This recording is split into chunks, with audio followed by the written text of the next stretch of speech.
Sir, I was referring to the clause which relates to the translation of works. As I said, the main purpose which motivated the joint committee to make this provision was that opportunities should be given to people to take advantage of the works written in various languages. It is only through translations that culture can be disseminated in this country. Ours is not a unilingual country, it is a multilingual country.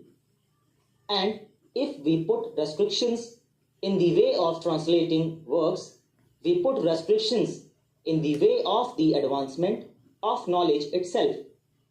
It is therefore necessary to make the process of translating works from one language to another an easy one. It was with that purpose that this provision was made. I must say that I do see the force of the arguments which have been advanced against this provision. It does create some hardship for the authors because they are deprived to some extent of their rights after a period of 10 years. I am, however, willing to accept the amendment which has been proposed by my friend Mr. Sinha with slight alterations. There is some advantage in it. The amendment which has been moved by my friend is on the lines of the Universal Copyright Convention to which India is a signatory. Some members have suggested that the right of translation should be coextensive with the copyright for original work, that is, for a period of 50 years. If we accept that suggestion, it would mean that it would not be possible for us to translate the works of foreign authors for a period of 50 years because they will enjoy the same privileges as our own authors enjoy in this country. Now, we know that Indian languages and Indian literature have to go a long way to enrich themselves. We have to produce not only original works in our own languages, but we have to translate many works from foreign languages.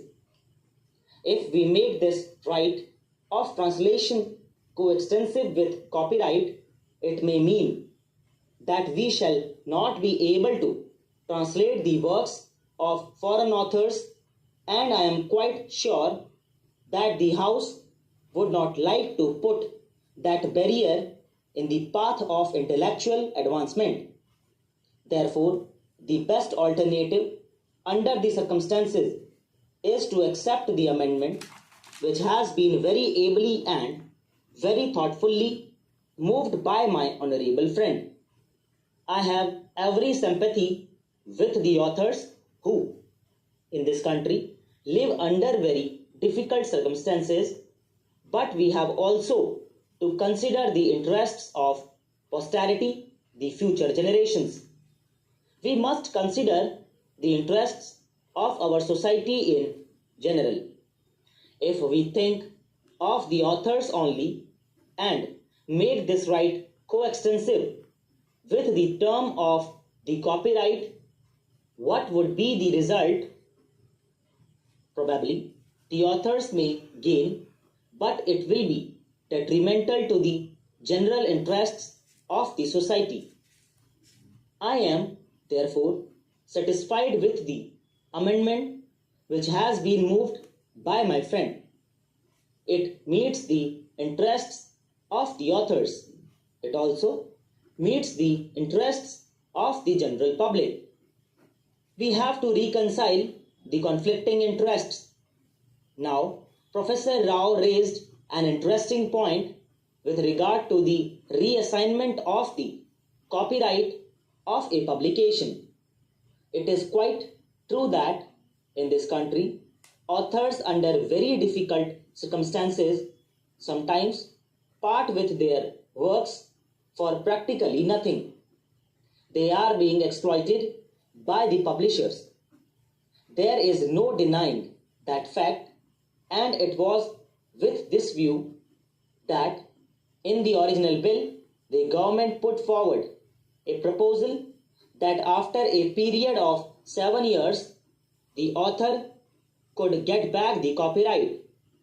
This question was very thoroughly examined in the joint committee, and there were representatives in it of the various interests, including the authors themselves. The committee felt that if this provision for the reassignment of the copyright to the author was accepted, it would work against the interests of the author themselves. The argument was that the publisher in the earlier stages makes an advancement and investment. He spends some money on advertisement. When a book is published, in order to capture the market, the publisher has to spend some money for 2 or 3 years, and just when it becomes popular and brings him a good return, the author will come to him and say, "Look here, will you please return this book to me?"